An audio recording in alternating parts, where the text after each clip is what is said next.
Good morning. My name's Michael Reilly. I'm a professor in the Department of Entomology here, and this is... Hi, I'm Casey Ernst, and I'm standing in for Kathleen Walker, who had a family emergency. I'm an epidemiologist in the College of Public Health here at the University of Arizona.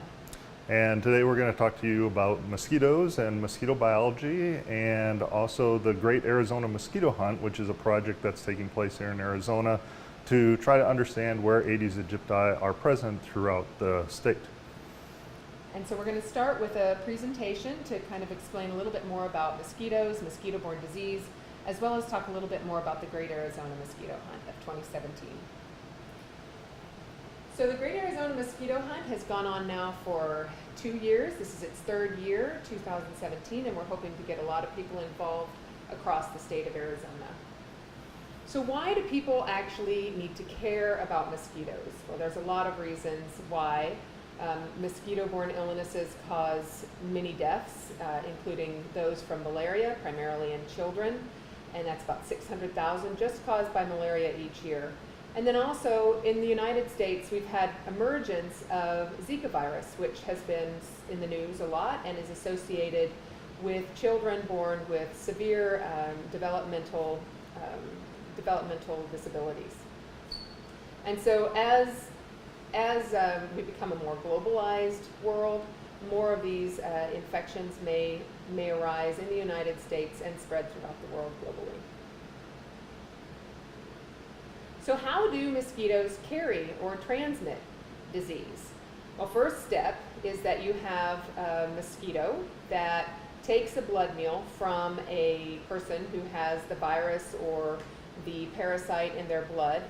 That gets taken up by the mosquito and is developed in the gut of the mosquito, and it as that individual mosquito has the parasite or the virus in them, it goes from the gut and migrates to the salivary glands, at which point when they take another blood meal, that individual mosquito can cause an infection in the next person, creating a cycle whereby the mosquito gets infected, takes a few days for that parasite to develop, and then once it's in the salivary glands can cause an infection the next time it feeds on a human. So the mosquito that we are very interested in here in Arizona is the Aedes aegypti mosquito. And we're very interested in Aedes aegypti for the fact that they actually can transmit 3 different very important viruses: dengue, chikungunya, and Zika virus. The dengue virus can be fatal in its hemorrhagic form, and chikungunya can cause permanent disability in some people. And Zika virus, as we already mentioned prior, can actually, when a woman is infected during pregnancy, this can cause a severe birth defect. So Aedes aegypti is also known as the yellow fever mosquito. It's the main vector of dengue, chikungunya, Zika, as well as yellow fever, but there's a vaccine for yellow fever, so it's less of a threat for us here in the United States. Aedes aegypti, like all mosquitoes, the young mosquitoes are aquatic. The female mosquito lays her eggs in small containers of water, not big ones like lakes or swamps. Eggs can dry out and remain alive for months, waiting for more rain. Females bite during the day, and they also prefer your ankles. So if you see those really fast mosquitoes that are flying around your ankles, it might be an Aedes aegypti. The mosquito likes human blood the most. It highly prefers to feed on humans, but it can also bite dogs and cats. But the mosquito doesn't usually transmit diseases to pets.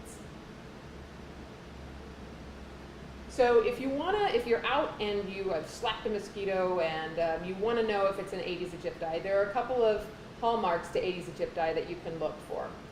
The adults are black and white markings on their legs. You can see here in the top photo the very striking black and white banding on the legs. They also have a leer-shaped pattern on their back, which you can also see in that top photo. The larvae are aquatic and worm-like, and they breathe through a tube, a siphon. And then the pupae are also aquatic, and they're horned, and they look a bit like a tadpole. So worldwide, there's over 3,000 mosquito species. There are about 180 species here in the United States and about 40 species in Arizona. Mosquitoes have 4 life cycles, or 4 life stages: the egg, the larvae, and the pupae, and then the adult. Only adult females bite, and they use the blood to make eggs. Different mosquito species prefer different host animals for blood and lay their eggs in specific habitats. So scientists are currently working to develop vaccines for Zika and chikungunya and dengue, but there aren't any currently available in the United States. So given that there's no medication to cure these infections as well, patients receive treatment for their symptoms and then hope their own immune system can get rid of the virus. Right now, the best way to prevent the transmission of these diseases is through the control of the mosquitoes. And that is why we focus our prevention strategies on breeding site reduction as well as anything to avoid people getting bitten by mosquitoes. But the first step in mosquito control is actually figuring out where the mosquito is. There's a lot of places where there aren't rigorous surveillance systems in place to monitor specifically for Aedes aegypti, although that is improving. So public health officials in Arizona really want to help communities prepare and protect themselves against possible introductions of dengue, Zika, and chikungunya viruses. So the first step is to find out where these Aedes aegypti mosquitoes actually are. So in the Great Arizona Mosquito Hunt, your role will be to help generate Aedes aegypti distribution maps for the entire state of Arizona. So this is the map that was created in 2016, and you can see that in red, those are the traps that actually caught an Aedes aegypti mosquito, and the blue are those that were set out but did not catch Aedes aegypti mosquitoes. And so what's really interesting is that the recent surveillance for Aedes aegypti by county shows that the mosquito is established in Arizona, but there are a lot of places where we don't know if it is present or not present. The mosquito is invasive, and so this means that each year there may be new places. So places where there were traps set up but there were no mosquitoes detected in 2016 might actually have traps and mosquitoes in 2017. So it's important to keep monitoring even in places where you haven't had a prior detection of Aedes aegypti mosquitoes. So how do we solve the surveillance problem where we have few resources to have public health officials do a lot of systematic trapping? That's through citizen science, and that's where you all will come in. That is you helping us figure out where these Aedes aegypti are. So what is citizen science? Citizen science has 2 basic groups. First is the organizing, sponsoring group. This organization is the one that develops the project and the data collection protocol. They provide data and support where needed. They collect and analyze the data that's submitted, and then they publish the results in scientific journals as well as other publications. The citizen volunteers are those who collect and submit the data. So, the Great Arizona Mosquito Hunt is a citizen science project, and the sponsoring organizations are the Arizona Department of Health Services, the University of Arizona Cooperative Extension, and the Arizona Partnership for Science. And the citizen scientists are students and teachers from all over Arizona. You can participate in the Great Arizona Mosquito Hunt in 2017. We've been asking schools around the state to set out Aedes aegypti oviposition traps. This is an egg-laying trap to check for presence of the mosquito. These traps are safe, they're easy to use, and they're a good indicator of Aedes aegypti presence. You can get your trap kit by registering at the link that's provided here, and you should receive your kit by early to mid-September. Each kit is going to contain instructions. It'll have supplies needed to make 10 oviposition traps and a pre-stamped return envelope so that you can send those egg sheets back to us. So building your mosquito trap is really quite simple. The first step is to make sure you have everything that you need in one place. So besides what you'll receive in the mail in your kit, you'll also need a cup, a jar, or some sort of container that's ideally black. You can also paint it black or wrap black paper around it. And then you will need 2 or 3 alfalfa pellets and 1 seed germination paper per each trap. The next step is to assemble the trap. First thing that's very important is to write the name of your school and starting date on the seed paper in Sharpie or pencil. That way we can track where these data sheets come from, or where these egg sheets come from when they get to the lab. Then you place the paper on the inside of the container. You'll drop in 2 or 3 pieces of rabbit food, or alfalfa pellets, and then you just add water. It's important to place the trap in a location that is a bit shady, possibly near some plants. Do not place it right next to a hose or a sprinkler, and if needed, you can place rocks to prevent the trap from tipping over. And then you want to make sure that the trap is set out for 1 week. Use additional paper and alfalfa pellets to place additional traps. We'd like to see traps in each location for 2 to 4 weeks total.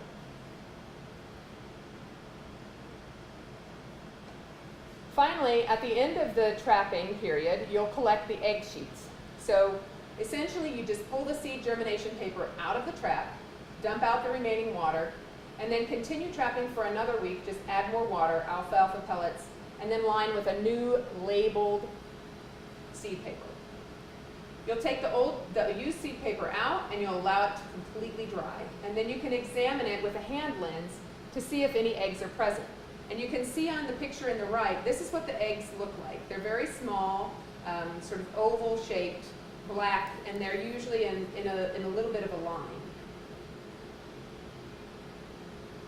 And then we need you to send us your data, the final step. So once you've completed all the weeks of mosquito trapping, you plan to do, send us the dried seed paper to the University of Arizona. You can use that stamped, self-addressed stamped envelope that we have. We will examine each sheet for eggs and the mosquitoes, and then we'll email you and let you know what we find. Also, please enter your data on the Great Arizona Mosquito Hunt website. And thank you very much for your participation. With your help, we'll be able to determine where these Aedes aegypti are across the entire state of Arizona. And I'll turn it over to Mike, who's going to teach you a little bit more about mosquitoes. Great, thanks Casey. And one thing we forgot to mention at the beginning of this is if you have any questions for us, feel free to type them into the Q&A session, and we'll try to get to them and answer them as we go. Maybe we can look real quick just to see if anybody has given any questions yet. Nope, no questions at the moment. So if you have questions, go ahead and submit them, and we'll get to them in a little bit. So one of the things we want to talk about now is I want to show you some of the actual live Aedes aegypti mosquitoes. So I think we're still on the last screen here. I'm not sure if there's a live picture that can be switched over so I can show you the mosquitoes. But what we're doing here in the lab is we actually rear a few different types of mosquitoes, and one of them is the Aedes aegypti mosquito. So what I'm hoping to show you is the different life stages that Casey talked about during that presentation. So you have an idea of what actual eggs, larvae, pupae, and adults look like. Stop the screen share. Oh yeah, stop the screen share. Okay, sorry about that.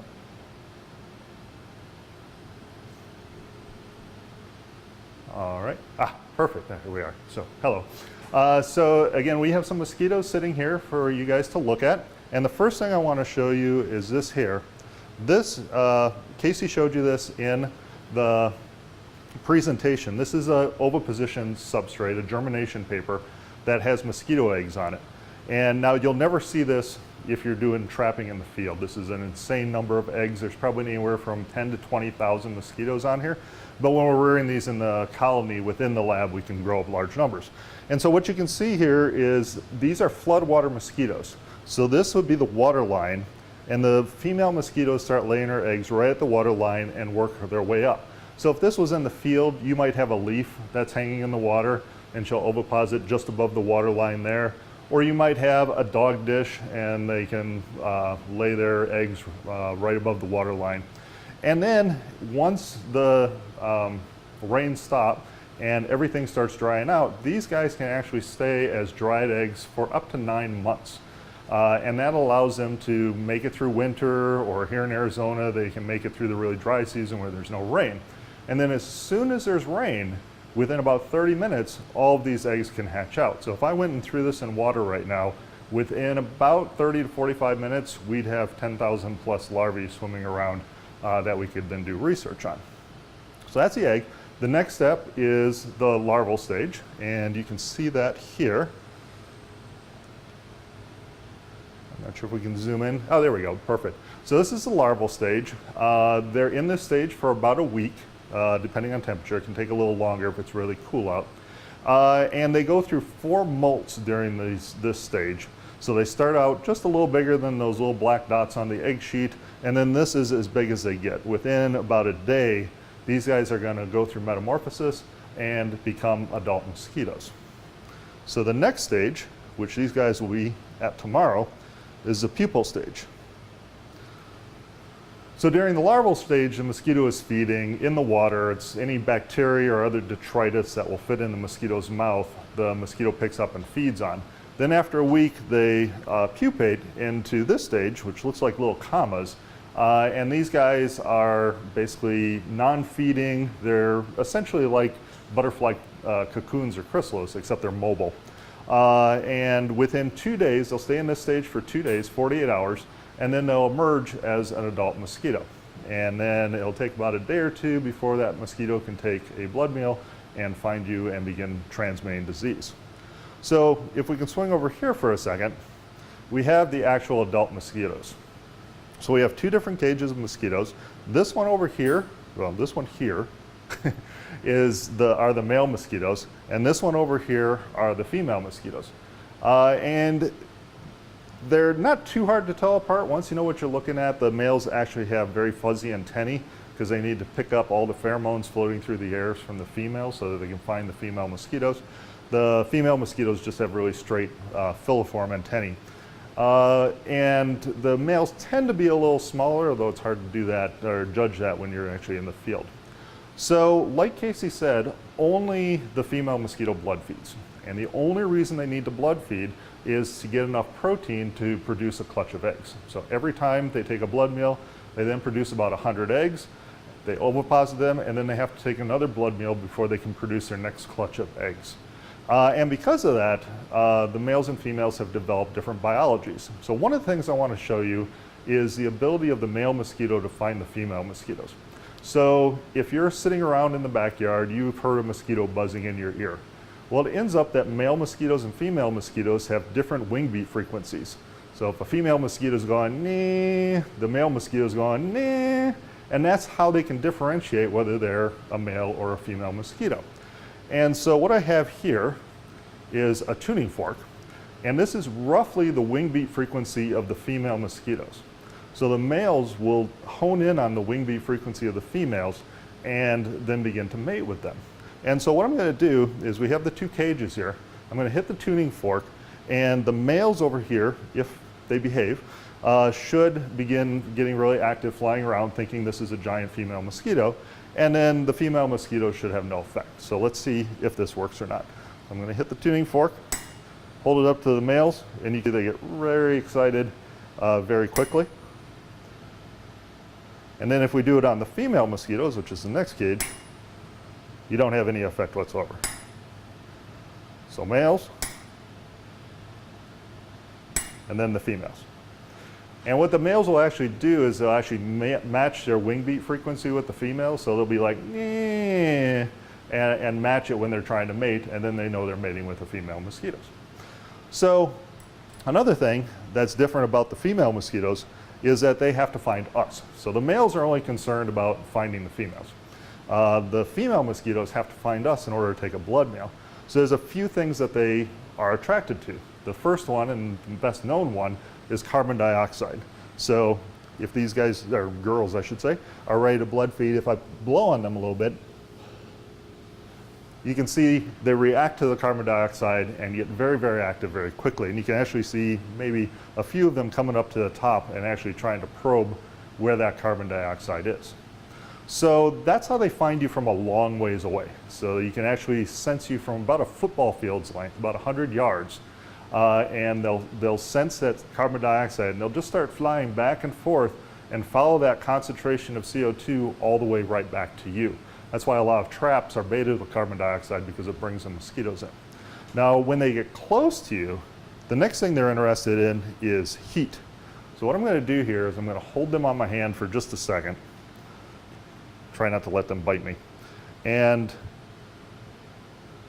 I'm not sure if you'll be able to see it. I don't know how close you can get, but you can actually see the female mosquitoes trying to probe right where my palm is here.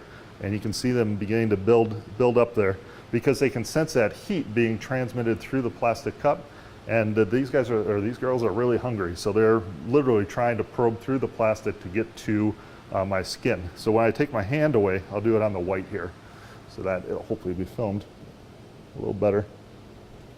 So you can see there's a number of females that are still there probing away, trying to get at that heat source. So once they get close to you, they sense the heat, and then they land on you. And once they land on you, when they're actually walking on you, they have taste sensors in their feet. So they're actually tasting you as they're walking around. And at that point, if they finally decide you're a good host to feed on, they'll probe into you. They inject different compounds, so they're injecting saliva into you. And the saliva has all sorts of neat properties. It's an anesthetic, so you can't feel a bite happening. It's an anticoagulant, so the blood keeps flowing around. It's got immunomodulator properties, so your immune system doesn't respond to it, at least while the mosquito's there. Once she flies away, then you get the itchy welt. And then, of course, it's also in the saliva where these pathogens are. So malaria parasites, viruses, and whatnot. And that's how they can get transmitted back to a person. One of the really important things are mosquitoes aren't just flying syringes. They're not just picking the pathogen up at one point and transmitting it to another person immediately. The parasite has to go into the mosquito's stomach, break out of the stomach, and travel all the way up to the salivary glands. And this usually takes about a week. And so once the parasite gets into the saliva, only then can they actually infect you. So that's pretty much what I have for the actual mosquitoes. I'm not sure, I don't see any questions coming up. So if you guys have any questions, by all means, go ahead and let us know.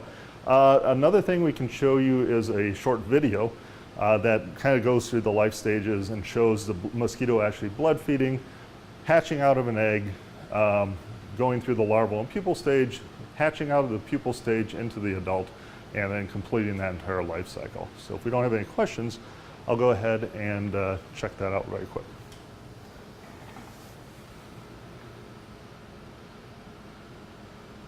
So, let's see.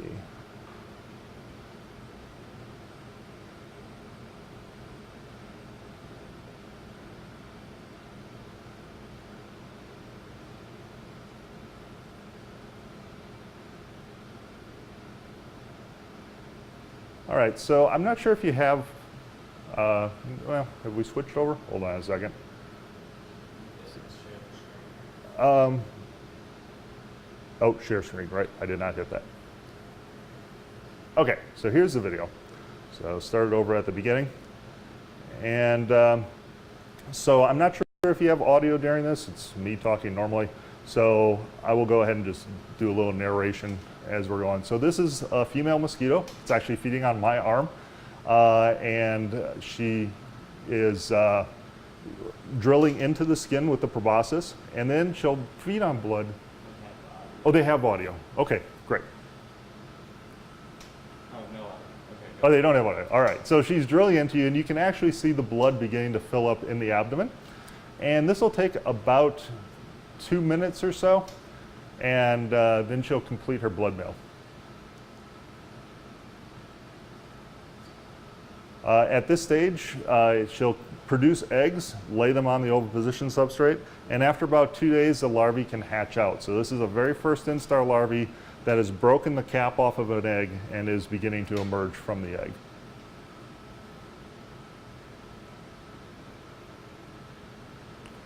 And then over the next week, they go through the 4 molts like I mentioned. You can actually see the larvae here filter feeding.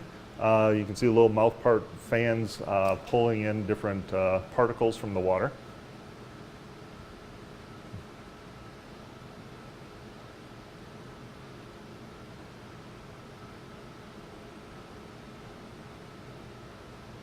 And then after a week, they enter the pupal stage. And they're pupae for about 48 hours.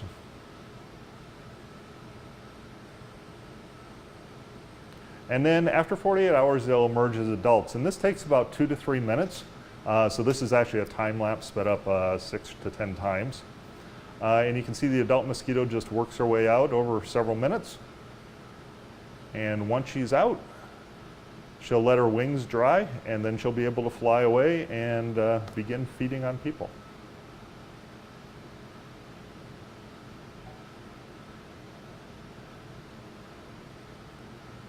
Okay, so the mosquito just got out. She then has to find a mate, and then after about 2 days, she'll be ready to find another blood male and fly away.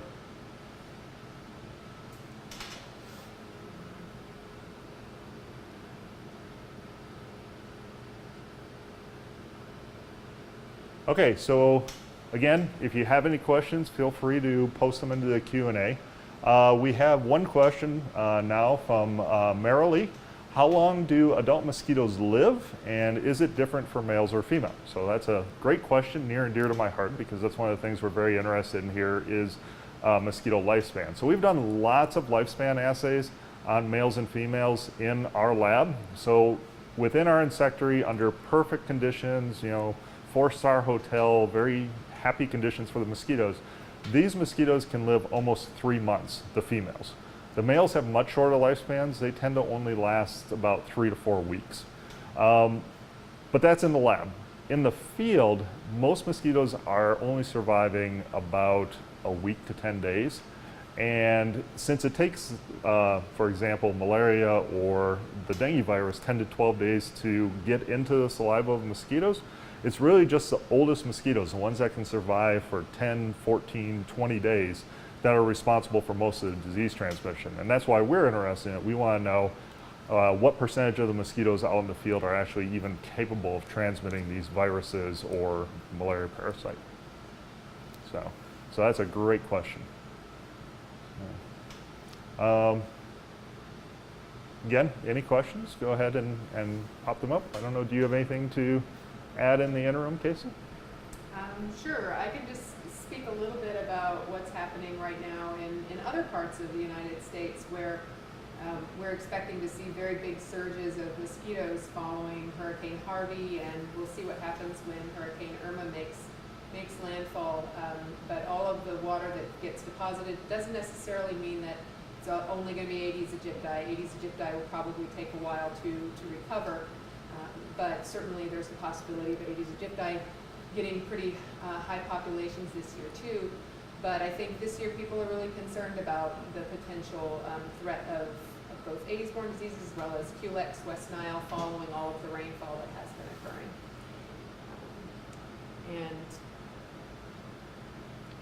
So, do you want to show them what the tune sounds like by the mic? Oh, sure. So this is what the tuning fork, the wing beat frequency of the female mosquito sounds like.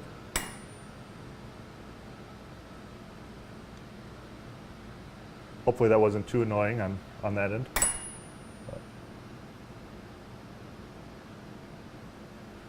Were you able to pick that up? Try yours. Try it by mine? Okay. Let's see.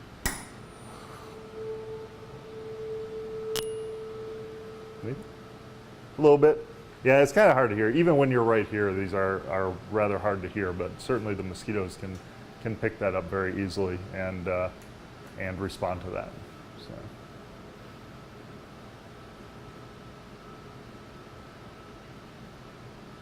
So what would you say, Casey, are the major threats facing, the mosquito-borne threats facing us right now in the U.S.?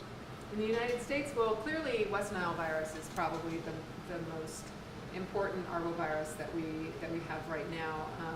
There's cases every year. People are getting disabled from the neurological consequences of West Nile virus. And Arizona does happen to be a state that has one of the highest levels of West Nile virus in all of the U.S. states. St. Louis encephalitis is also a problem right now in Arizona. And so, it's also a Culex-borne disease, same as West Nile, and can cause debilitating outcomes as well. I think the Aedes-borne diseases are certainly an emerging threat, particularly in the southern United States. Florida and Texas have had outbreaks of Zika as well as dengue, and some limited transmission of chikungunya as well at this point. And the Aedes aegypti and Aedes albopictus just keep establishing in new locations. They're spreading further and further north and inhabiting new geographic areas each year. Is malaria a risk here? Oh, malaria was here in the past. We did have malaria in the southern United States. We do have the vector, mosquito vectors for malaria. However, we have a lot of infrastructure that has prevented malaria from reemerging in the United States. There are several sort of instances over the past 10 years of very small localized outbreaks of malaria that have occurred, usually associated with somebody who has traveled outside of the United States, picked up the parasite, and brought it back and infected the local population. But it's usually limited to just a couple of people, and then it's identified and remediated very quickly. And that's in part because malaria has a specific treatment. It also causes pretty severe symptoms in people who haven't had any infections with malaria in the past, so they're almost inevitably going to go to the hospital and seek care. And if there's someone who doesn't have a travel history, that's going to spark an immediate investigation by public health officials, and that helps quell that pretty quickly, especially when people get the appropriate treatment and can eliminate that parasite from their blood. So if there was a Zika outbreak somewhere in the U.S., what would be the response by the public health community? So I think there's a couple of things that the public health community would do if there was a Zika outbreak. One is immediately trying to identify additional cases, so to target in where is the transmission actually occurring, what's the geographic area. A lot of people may have gotten sick not in their homes. It could be that they were at work or they were at school, and that's where they got infected. So identifying the location of where the transmission occurred is one of the first steps that public health officials need to undertake. And then they can start doing immediate control measures such as reducing vector habitat, educating the community about things that they can do in terms of mosquito repellents, etc., as well as identifying additional cases in that area and trying to make sure that people take precautions so that they don't further spread that infection. But there are some things that people do that, during the Florida outbreak of Zika last year, there was a lot of controversy as to whether or not they should spray. And so I think that that's something that needs to be taken into consideration, is that we need to be informing the public and be very transparent about these control measures and how much they can improve our chances of eliminating further transmission, as well as sort of balancing what are the potential sort of risks with spray versus the benefits, and being very clear to people that these are things that need to be used in emergency situations. All right, great. So just a reminder, if you have any questions, go ahead and post them up and we'll answer them to the best of our ability. So we do have one more question. How many times can the same mosquito bite? So that's a really good question, and it's really dependent on the species of mosquitoes. So like I said before, the female mosquito needs to bite us and collect our blood strictly to produce a clutch of eggs. So after she takes in a blood meal, it takes about 72 hours before she lays that clutch of eggs. She doesn't need to take another blood meal before then. But there are some species that will actually take blood meals while they're actually producing a clutch of eggs. So Aedes aegypti will occasionally feed even though she's got a clutch of eggs being made. Anopheles mosquitoes, same thing, they'll feed almost daily. So if you figure a typical mosquito in the field lives 10 to 15 days and she needs a blood meal every 3 days, that would mean, you know, anywhere from 3 to 5 blood meals taken over her life. But if you have one of these mosquitoes that feeds daily, she might feed 10, 15 times. And how often they blood feed is really important from an epidemiological perspective, because knowing every time they bite after they become infected, they can potentially transmit the pathogen. So if you have one that feeds daily, it means that mosquito will have the opportunity to go out and transmit the Zika virus or dengue virus or whatever many more times than one that just takes it to produce a clutch of eggs. So that's a really good question. So Mike, I have a question for you. What do you Yeah. think are the top things that people can do to prevent mosquitoes from transmitting disease and just becoming a problem in their neighborhood or in and around their house? Yeah, so I mean, one of the best things you can do is just control the larval habitats. So especially the Aedes aegypti breeders, or mosquitoes, are small container breeders. So they're really going after the dog dishes, bird baths, the little saucers under potted plants. And so making sure that there's no standing water in those will reduce the number of mosquitoes by a huge amount, especially since a lot of these mosquitoes don't tend to travel very far as long as they have a source of blood. So if you're getting a lot of mosquitoes in your backyard, either you or one of your immediate neighbors are probably the ones that are breeding them. Some other mosquitoes can travel a long ways, but a lot of the pest species and the urban mosquitoes don't tend to travel too far. You don't have to be out there every single day dumping every drop of water out there. If you remember, it takes a week to go from egg to pupae. So as long as you're dumping your water out roughly once a week or maybe twice a week, just to be sure, you should be eliminating most of the larvae that are breeding in your backyard. Certainly, to prevent being bitten when you go out in your backyard, DEET is a much maligned but still very, very effective product. Fairly safe. You don't need to have massive concentrations. You don't need 100% DEET, but anything in the 10 to 30% range will be effective for several hours. There's some non-DEET alternatives, I think, that have been approved by CDC. Lemon eucalyptus is one. So if you see a product with lemon eucalyptus, that's another option. They don't tend to last quite as long as DEET, but they're still fairly effective. As far as some of the other commonly used ways to try to control these, UV bug zappers tend to not be very effective. They're really good at bringing in moths and other things that are attracted to ultraviolet, but mosquitoes are focusing in on people and carbon dioxide and heat, and so they'll occasionally fly into a bug zapper, but that's more accident than anything. There are some mosquito traps out there that you can buy, like the mosquito magnet actually gives off carbon dioxide, but it's arguable whether you're actually clearing the mosquitoes from your area or just bringing every mosquito in from the entire neighborhood to your backyard. So that might be a somewhat mixed results. They're great at collecting mosquitoes and you'll have lots of mosquitoes in the trap, but you might be, like I said, drawing them in from neighboring areas. So those are probably the best ways to control. And it looks like we have a couple of more Oh, questions. wow, yeah, all right. So we have another one from Kay Brown. Do things like mosquito dunks work? Will they get rid of eggs that have already been laid? All right, so mosquito dunks are extremely effective. So one of the best control strategies we have for controlling mosquitoes on a large scale, especially Aedes aegypti mosquitoes and some of the Culex mosquitoes, is larviciding. And that's what these mosquito dunks are. And inside most of the mosquito dunks is something called BTI, or Bacillus thuringiensis israeliensis.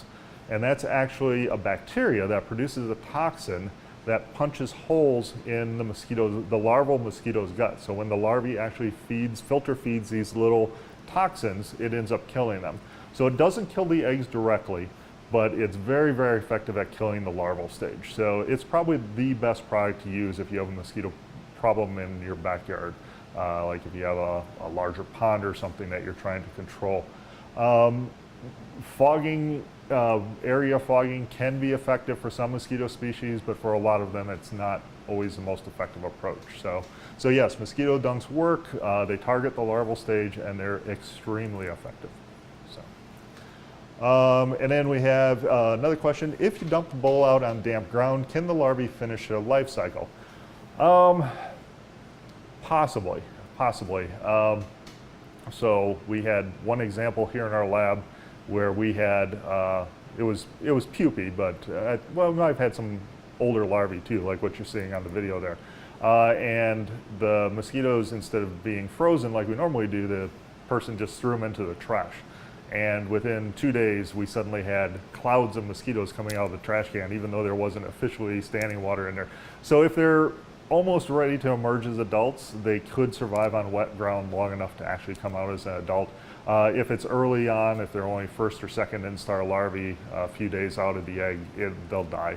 Or if it's really dry, they'll die as well. So yeah, if you're concerned, dump it out on cement or gravel or something like that rather than moist grass. That'll help a little bit. So I have another question for you, Mike. Yeah, sure. My question is, so it seems like sometimes when you're out with a group of people outside, some people get bitten more than others do. What are the reasons why some people are getting bitten more than other people? That's a great question, and there's not really one solid answer to it. There's been all sorts of research done on what makes people more attractive to certain species of mosquitoes rather than others. So there's entire fields of olfactometry research that's being done. So obviously the big cues that we all give off are carbon dioxide and heat, and that's what brings the mosquitoes into you. But when they get close, like I said, they land on you and they begin tasting you. And it's at that point that all sorts of different factors can come into play. So things you've eaten have been shown to have an effect. What you've drank might have an effect. So there was a study done that beer and coffee might have some effect on feeding behavior. But a lot of it's just, your genetic makeup and what volatiles you're giving off. Some people are just more attractive to mosquitoes than others. And again, that usually comes when the mosquitoes actually landed on you or within just an inch or two of you and can sense those different volatiles that you're giving off that are unique to you. So most people, if you're the only one in the area, mosquitoes get less fussy. And they'll feed on most anything, but if you, like you said, you're in a group and you are that one person that's always attracting the mosquitoes, it's probably just the volatiles you're giving off from your skin. So. All right, well, I don't see any other questions. We'll maybe wait a minute or two, see if anybody else has questions. So if you have a last minute question, go ahead and throw it out. And if you have any other questions as you sort of go through the project, on the very last slide there is contact information for Dr. Kathleen Walker as well as some other contacts, and you can reach out to them for more information and more details about the program. Do you want to put that back up? Oh yeah, sure.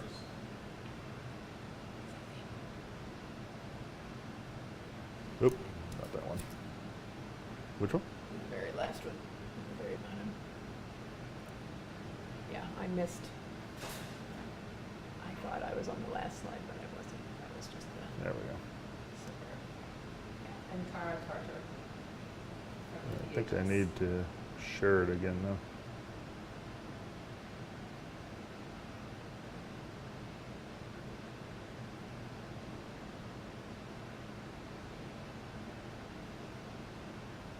There we go. There's the contact information if you have any further questions down the road.